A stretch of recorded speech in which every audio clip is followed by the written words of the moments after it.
Estou aqui de volta para mais um episódio do nosso podcast do Oncoguia. Dessa vez trazendo essa série relacionada ao nosso movimento 8 por Todas. Vamos lembrar um pouquinho que no 8 a gente literalmente convoca todas as mulheres para que por meio da informação e do relacionamento que a gente passe a cuidar de si mesma de forma prioritária, mas também de 8 mulheres que estão ao seu redor. Afinal de contas, a gente já sabe que 1 em cada 8 mulheres pode desenvolver o câncer de mama. Então é disso que a gente está falando. Afinal de contas, a gente já sabe que está pesado, está difícil. A gente resolveu assumir muitas funções e muitas tarefas. E, infelizmente, é a nossa saúde que está pagando caro, tá? Quem está aqui comigo hoje, né? É a Leia Silva. Tudo bem? Tudo bem, Lu? Que prazer estar aqui. Também estou muito feliz que você veio, muito feliz mesmo. Obrigada por estar aqui com a gente. Eu vou falar um pouquinho de você, mas eu quero muito que você conte para as pessoas como você gosta de se apresentar, tá bom? Então eu estou aqui com a Leia e eu vou começar falando de uma forma muito egoísta, que a Leia é voluntária do Onco, tá pertinho da gente já há muito tempo. Que mais que você gosta de falar? De quem é a Leia? Eu sou a Leia, mamãe de 2 meninos, do Matheus e do Anthony, modelo nas horas vagas. Também, né? Essa lindeza aqui, meu Deus do céu. Palestrante e, né, voluntária Oncoguia, que é uma coisa que eu tenho muito orgulho e que me faz muito bem. Obrigada, sempre obrigada. Imagina. Bom, você escutou a nossa conversa aqui, né? Do que é que a gente fala Sim. no podcast do Onco. E eu queria que você começasse contando um pouquinho pra gente como é que foi que o câncer de mama entrou na sua vida. Bom, o câncer de mama, ele entrou assim, o diagnóstico eu recebi em 2016. Mas 4 anos antes eu já estava com nódulo e já foi uma luta, literalmente, para conseguir receber o diagnóstico. Passei por 4 profissionais mastologistas para poder ter o diagnóstico. Então eu não fui examinada, não fui tocada. E quando eu recebi o diagnóstico, eu respirei fundo e falei, graças a Deus, eu vou ser cuidada, eu vou ser tratada, porque na minha cabeça, e eu já pesquisava, eu sabia que era um câncer de mama. Estava crescendo. Você estava com quantos anos? Eu estava com 28, não tinha completado 29, faltava 25 dias para completar 29. E você tocou, você percebeu ele na sua mama? Sim, e eu vi ele crescendo ano após ano. Quando eu identifiquei o nódulo lá em 2013, ele era bem pequenininho. Tomando banho, estava fazendo lá o autocuidado das mamas, aí eu notei, era bem pequenininho.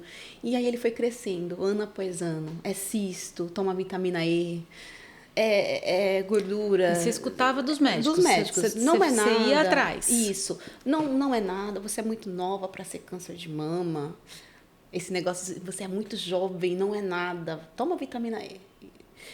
Mas o seu corpo, ele fala muito com você, né? Então, eu sentia que aquilo ali não... Aquilo ali tá estranho. Aí, quando deu os nódulos na axila, né? Os linfonodos aumentados, aí eu falei, só esperar o diagnóstico. E quando eu recebi o diagnóstico, eu não fiquei assustada. Muito pelo contrário, eu fiquei feliz não pelo diagnóstico, mas por receber o diagnóstico, fechar aquele diagnóstico e eu saber que eu ia ser tratada, que eu ia ser cuidada. Então, do diagnóstico até o tratamento foi 1 mês. Então, 1 mês depois eu já estava fazendo químio, a minha primeira quimioterapia, e aí... O desafio foi antes, né? O desafio foi antes. Foi até eu chegar. Quando eu cheguei lá, eu consegui ser tratada, fui bem atendida, mas o desafio foi 4 anos antes. Vamos falar mais desses 4 anos antes, porque eu acho que esse ponto é central. Hoje a gente sabe que são em torno de 45% dos casos de câncer de mama no Brasil eles já são descobertos nas fases avançadas da doença, né? E isso se deve justamente por esse tipo de exemplo que você está contando para a gente, né? Então, assim, demora, muitas vezes dificuldade de passar pelo médico, existe, né, esse desafio gigantesco de, obviamente, da mulher ser de verdade examinada. E eu já te ouvi falando disso, né, da sua preocupação, muitas vezes com o não, né, com a posição do médico, muitas vezes de não te examinar, né? Muito mais uma postura de não é nada, você é jovem demais, do que vamos ver, deixa eu te ouvir e deixa eu realmente levar a sério o que essa menina está me dizendo, né? Que a gente defende tanto essa questão, né, de que o médico precisa ouvir aquilo que o seu cliente, né, que o seu paciente está trazendo. Como é que você sentia isso? Olha, Lu, eu vou falar algo que eu senti muito, eu senti literalmente na pele. Toda vez que eu passava em um profissional que ele não me examinava, eu não queria acreditar, mas dentro de mim eu sabia o porquê. O olhar dele já dizia tudo. Era aquele olhar, tipo, eu não sentava, eu era atendida em pé, olhando para ele, o que você tem? Olhava ali o exame, você não tem nada, e não me examinava. Mas como assim? Se eu estou falando que eu tenho um nódulo na mama, como ele não me examina? Então eu sentia muito que era em questão racial. E aí entra o fato de as pessoas falar que é mimimi, que isso não existe, existe. Você acha que era a cor da sua pele? Sim.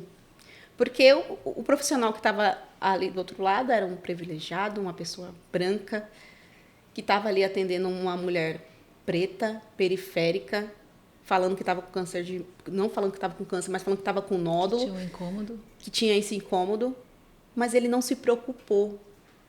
Ele não se preocupou. E aí o que eu penso? Se fosse uma mulher branca, teria sido diferente? A gente tem dados e estatísticas que mostram que sim. Então não tem como dizer que não. E aí quando realmente caiu a minha ficha, eu falei, não, a gente precisa discutir isso, a gente precisa levar isso, porque as mulheres pretas, elas estão morrendo, mas devido a essa demora, a esse, como que eu posso dizer? Descuido, descaso, preconceito, é uma palavra pior que a outra. Aí não eu falei tem assim, nenhuma palavra boa. Eu costumo falar que eu quase morri por conta da cor da minha pele. E quantas Leias existem mais aí no Brasil? Deixa eu conversar sério com você que está aí. O que a Leia está trazendo aqui é uma realidade muito, muito dolorida que a gente tem aqui no Brasil, não só no Brasil, né? Essa é uma discussão hoje global, que fala de falta de equidade na saúde, né? Que fala que, independente de quem você é, da sua cor, da sua raça, de onde você mora, de quem você ama, né, de quantos anos você tem, do lugar onde você mora, independente de tudo isso, você deveria ser tratado de forma igual, tá? E infelizmente o que a gente vê hoje, como a Leia acabou de dizer aqui pra gente, né, que sim, pessoas pretas, periféricas e que usam o SUS. Infelizmente, a gente tem visto que essa tem sido cada vez mais uma realidade, estão sofrendo muito mais, muitas vezes, inclusive, pagando caro com a sua própria vida. Então, isso é absurdamente sério. E eu vou de novo te agradecer por você estar me ajudando aqui, né? Obviamente, trazendo um assunto muito dolorido, sim, muito desafiador, né?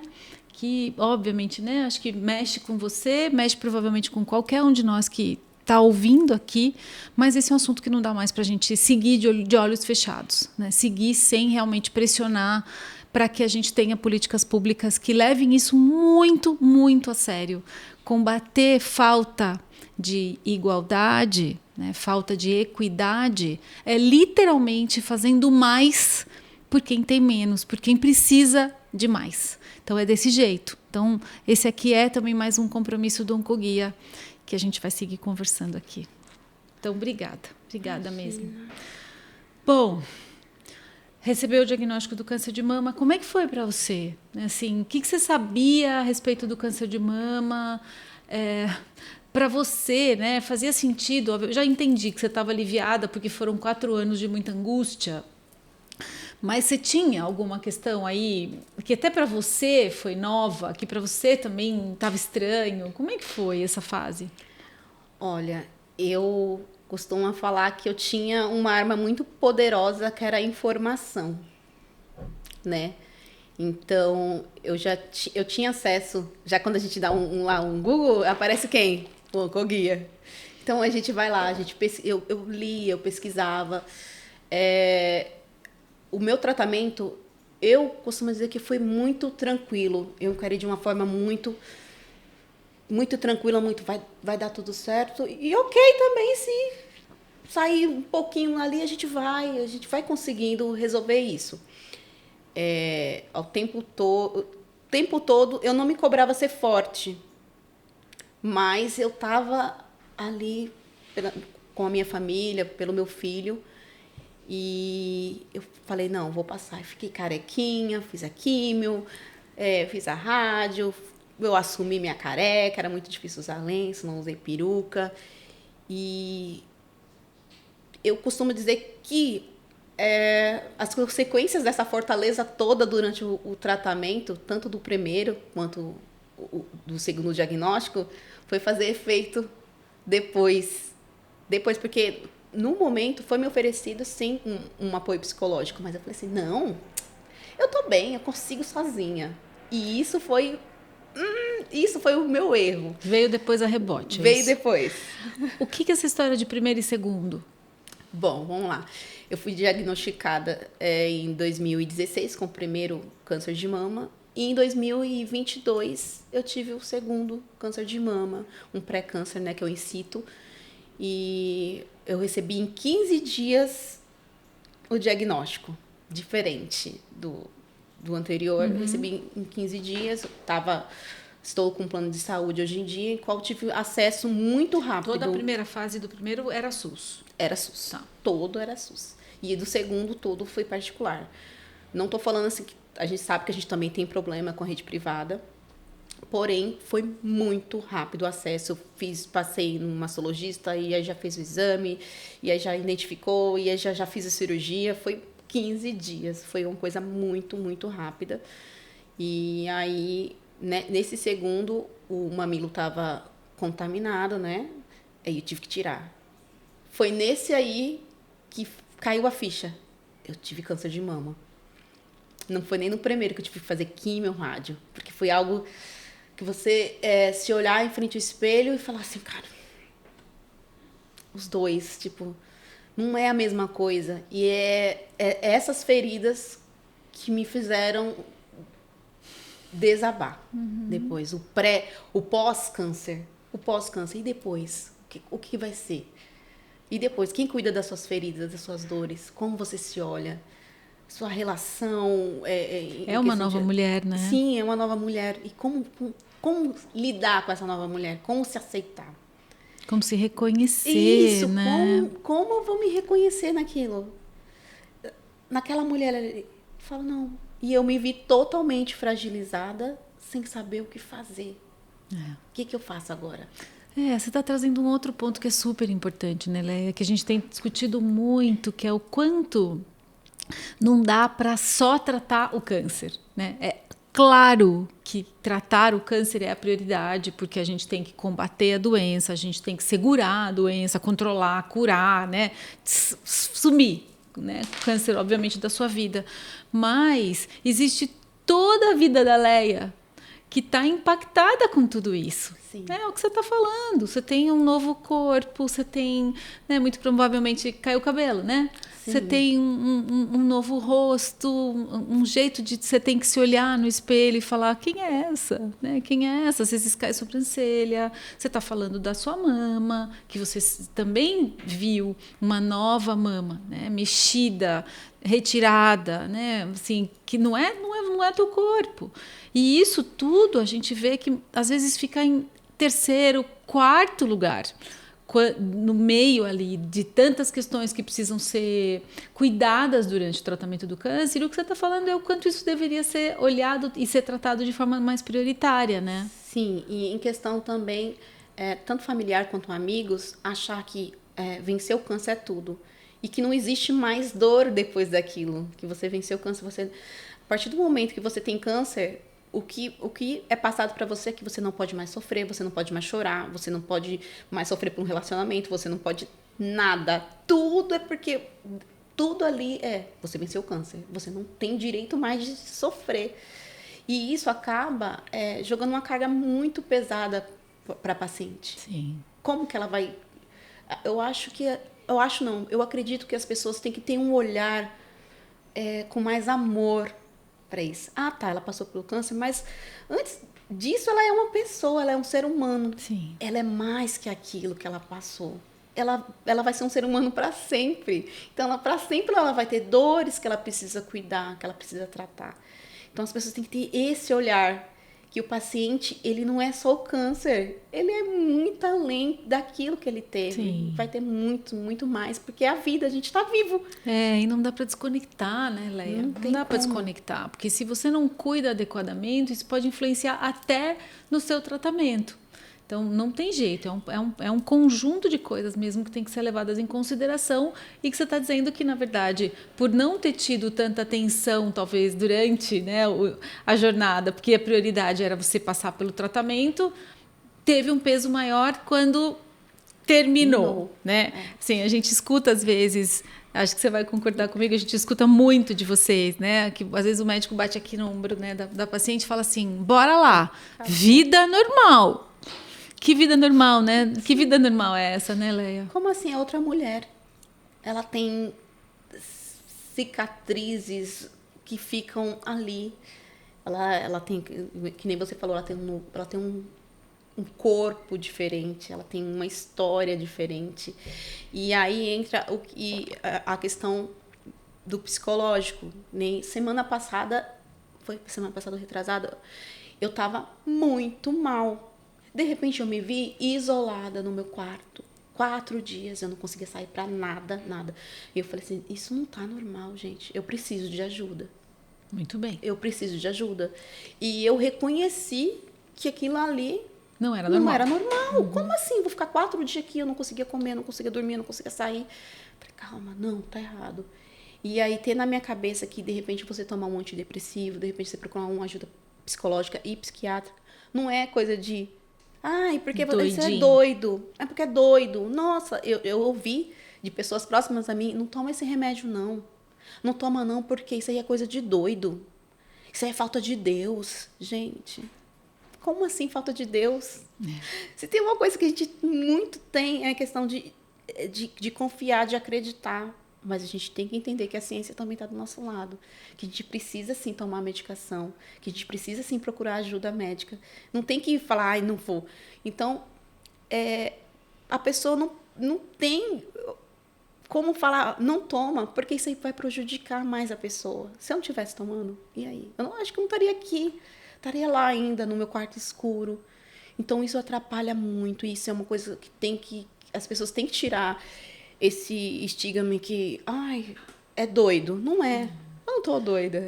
Muito pelo contrário. Sem dúvida. A gente está no mês da saúde mental. Isso. Né? Setembro, para quem estiver vendo esse podcast em algum momento. E a gente tem visto essa discussão em torno da saúde mental crescer muito. Então, acho super importante o que você está trazendo aqui, né, Leia? Porque você traz um momento de fragilidade. Sim. E, ao mesmo tempo, um outro passo que é tão necessário, que a gente estava conversando um pouquinho aqui nos bastidores, que é aceitar, respirar e pedir ajuda, né? Exatamente. Que é tão fundamental. E aí é pedir ajuda mesmo, desde um amigo ou realmente procurar oficialmente um profissional. Exatamente. Acho que isso trouxe muito importante.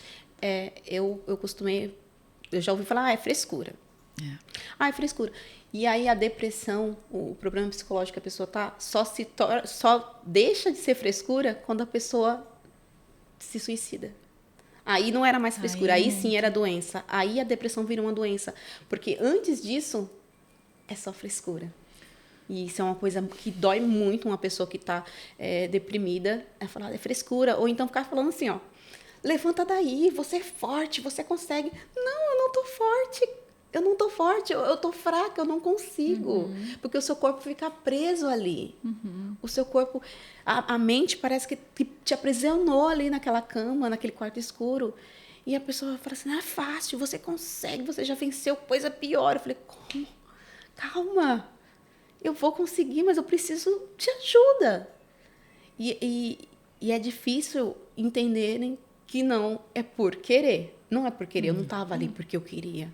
Você É não difícil. tá chamando atenção, né? Não estou chamando atenção, não é porque. E às vezes fica difícil até de pedir ajuda, porque você acha que você está incomodando e pelo medo da pessoa falar, você está com frescura. Ou então, geralmente, sempre emendam uma depressão, uma ansiedade, está relacionada a um relacionamento. Por causa. Não é. Quantas dores eu não tratei? Sim. E ficaram aqui enraizadas. Super. Então, são coisas que eu até estava falando com a minha psicóloga. Tem coisas que eu nunca falei e que ficou aqui. Então, a gente precisa... Tá dando para falar agora, tá? Olhar com cuidado para si. Então, hoje, eu estou olhando com cuidado para mim e estou aceitando que cuidem de mim. Porque até então, eu só cuidava. E hoje eu estou aceitando ajuda. Eu estou me permitindo ser cuidada. Isso é muito importante. Muito. Que bom. Ai, meu Deus. Que bom, muito bem. Vamos voltar um pouquinho. Né? Eu acho que você trouxe coisas super importantes aí do pós-câncer que a gente segue tendo que olhar com muita atenção. Afinal de contas, sem dúvida nenhuma, é uma grande conquista do avanço que a gente vê hoje no tratamento do câncer. Afinal, as pessoas estão bem, né? Mas é um bem que muitas vezes precisa de atenção para outras coisas, né? Sim. Então, super importante o que você está trazendo. Voltando um pouquinho, né, para essa questão da gente falar de racismo e saúde, né, de racismo e acesso a cuidado, você sente isso de alguma forma presente, não com você, mas com as pessoas com quem você se relaciona? Olha, Lu, eu vivo isso diariamente na minha família. Diariamente com os meus amigos, no local onde eu moro. A dificuldade, quando eu falo que hoje eu sento no consultório e eu consigo conversar com minha ginecologista, com minha masto, quando eu falo que eu sento e sou examinada, eu estava conversando com a minha irmã esses dias, ela falou assim, eu falei, não, vou mandar mensagem para minha médica. Ela, mensagem para sua médica? Ela, nossa... A gente é atendido em pé. Em pé, não tem uma cadeira para você sentar. E fala, o que você tem? Então, hoje eu consigo ter isso.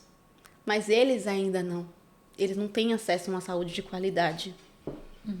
E tudo que eu tenho, eu queria muito que eles tivessem. Meus amigos, minhas amigas... E eu vivo isso, eu sei como é que é real. É real. Não é mimimi, como dizem. É real. Só eu sei a dor que é quando a amiga fala assim, eu não consegui isso, o médico não me examinou. Ou, nossa, o médico pediu para a enfermeira colher o preventivo, mas ele colheu da paciente branca. Por quê? Então, quando foi até da outra vez que eu gravei com vocês, a minha amiga falou assim, e as pessoas falam que isso não existe, né? Existe, não existe para eles. A maioria que fala que não existe é porque são pessoas brancas, são pessoas, né, de classe social diferente. Para quem não acompanhou, a Leia participou, né, de uma campanha importante que a gente fez o ano passado, dentro de um contexto que o Onco vem batendo muito na tecla, que é o até quando, né? Eu acho que traz aí de forma muito inconformada, indignada e, obviamente, que é num tom de cobrança, até quando que a gente vai ter que ver pessoas como a Leia, né? E toda inúmeras pessoas que você representa, né, Leia? Não só a Leia, a gente tinha o Henrique também, que trazia a voz da população LGBTQIA+, a gente também trouxe a Ângela, que é uma senhora que também negra e que representa uma mulher que mora numa periferia. E eu lembro muito da Ângela, não sei se você lembra do videozinho dela, né? Que ela falava que Outubro Rosa não chega, né, onde ela está, né? Ela falou assim, eu até sei do Outubro Rosa, mas não chega, Não né? chega. Não tem, né, médico realmente disponível para me atender e para atender as minhas necessidades, né? Eu vou te contar um fato que aconteceu comigo, que foi algo que me impactou muito. Acho que eu nem cheguei a comentar com ninguém isso. Tem uma senhora que mora na rua de casa. E ela não estava conseguindo fazer mamografia de jeito nenhum. E ela estava com um nódulo enorme na mama. E ela foi bater em casa, porque ela sabia que eu já tinha tido câncer de mama. Ela, eu vou morrer, eu tô com câncer, não sei o quê. Aí, sabe o que ela falou? Me examina. Me examina. Ela quer que alguém que toque, né? Alguém que toque, claro, uma senhora que valide, né? Aí eu olhei para ela e eu fiquei tipo, é uma senhora negra, periférica também, e eu me vi muito ali. Me examina, porque eu sou igual a ela. E aí eu fiquei olhando e falei assim, eu tô com câncer? Eu olhei, realmente tinha, mas eu não examinei. Eu falei, olha, não sou capacitada para te examinar, mas eu posso ver, eu posso olhar. Ela, eu tô com câncer? Eu falei, eu não posso te dar diagnóstico. Poxa, que difícil. Eu falei, eu não posso te dar um diagnóstico. E como que eu faço? Eu não estou conseguindo isso, eu não estou conseguindo aquilo. Eu falei, vamos ver o que a gente pode fazer. Porque quando eu consigo ir num posto de saúde e encaixar alguém ali que está precisando de uma consulta e falar, não, ela precisa de uma consulta. Como assim ela está com um nódulo na mama?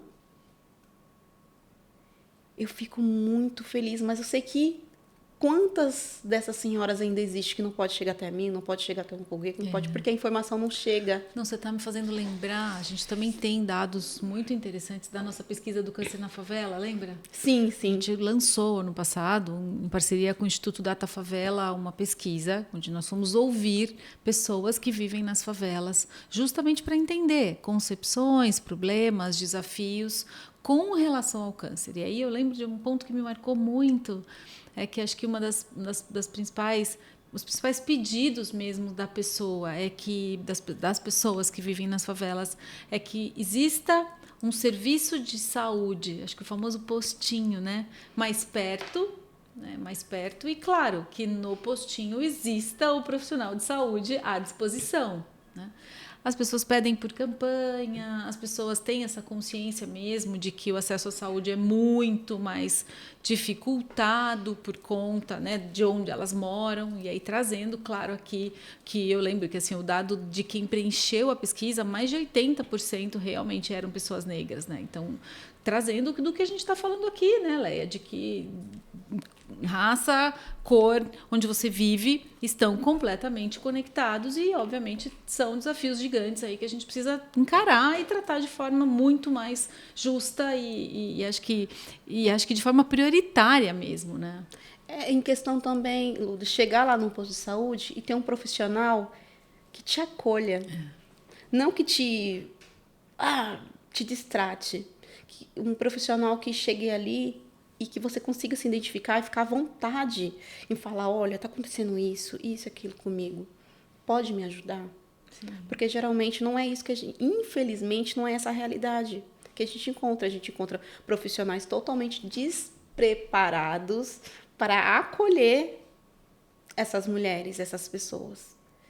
Então, vai muito além disso. Muito. Sem dúvida, sem dúvida. Conectando um pouquinho com o 8, né? Já te falei aqui, a proposta do 8 é que a gente passe a cuidar, cada uma cuida de 8. Você sente que você faz isso hoje também no seu dia a dia? Que as pessoas te procuram mais para tirar uma dúvida ou que você se vê de alguma forma cobrando, né? Irmã, quando foi a última vez que você fez o Papa? Né? Mãe, fez a mamografia? Você tem isso ou ainda não? Vai começar a ter agora? Não, eu tenho isso realmente. Depois do diagnóstico, eu virei referência. Eu virei realmente referência.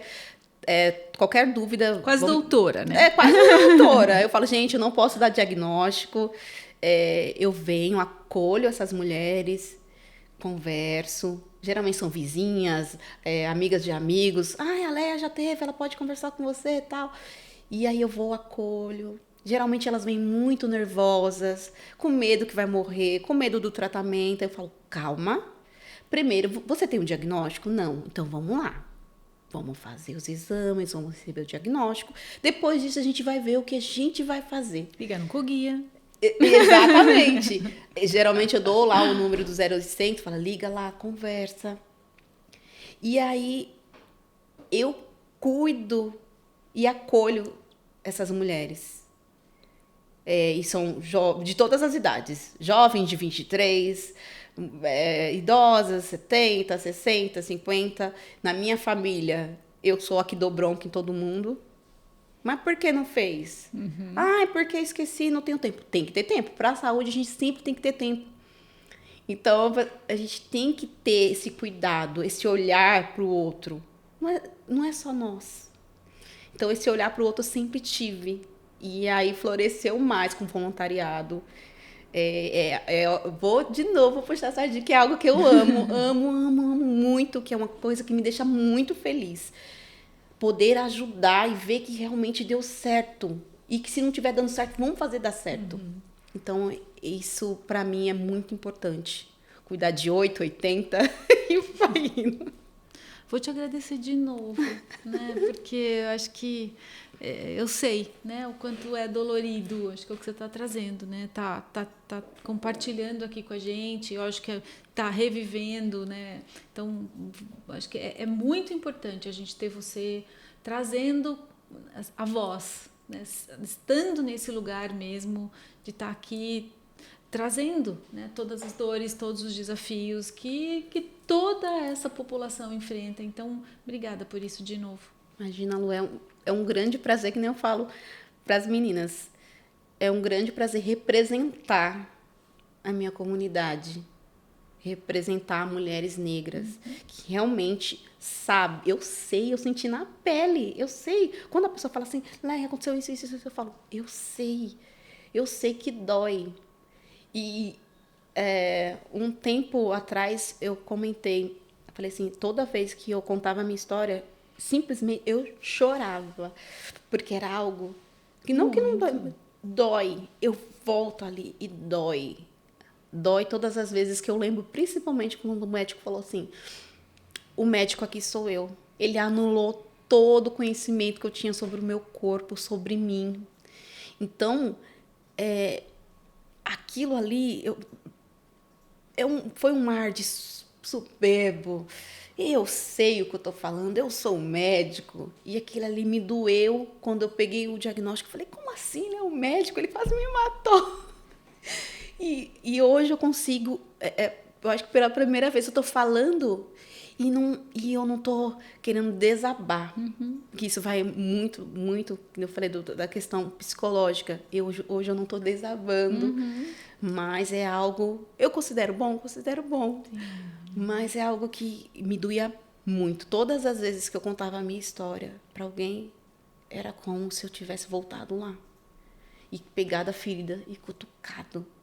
E hoje eu sei que eu estou preparada para contar mais e mais, para que a minha história chegue muito, muito além de lá da minha comunidade. Para que as mulheres assistam esse podcast e falem, nossa, vou fazer também. Por quê? Tem eu, outra, vai fazendo. Sim. Quando a gente vai ver, a gente está forte. Tua voz tem muito poder, muito. Exatamente. É o poder não só da minha voz, mas de muitas. Eu quero que todas tenham voz. E foi a promessa que eu fiz. Eu falei, eu quero que nós teremos voz para poder bater de frente. Para que quando um médico falar, o médico aqui sou eu. Então, pera. Então, você vai olhar ali, né? Ah, tá. Ali. E aí você conversa ali com todas as mulheres que hoje podem estar te ouvindo. Que recado que você tem para elas?